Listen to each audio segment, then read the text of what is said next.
The EAH, or Arts and Humanities Exploratory track, is designed for students interested in learning more about communication-based careers such as advertising, public relations, journalism, telecommunications production, and social media management.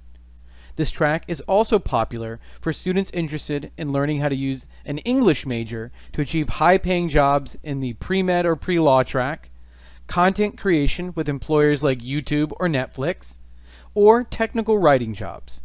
Next, many students choose this track if they are interested in a global career such as world languages and cultures or art history.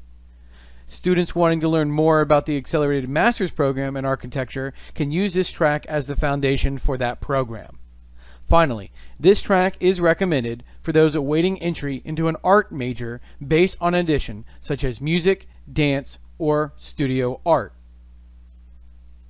This is the 2019-2020 president of the Women in Architecture Student Organization. Her dream employer is United Nations, where she would help create better temporary housing solutions during global crises.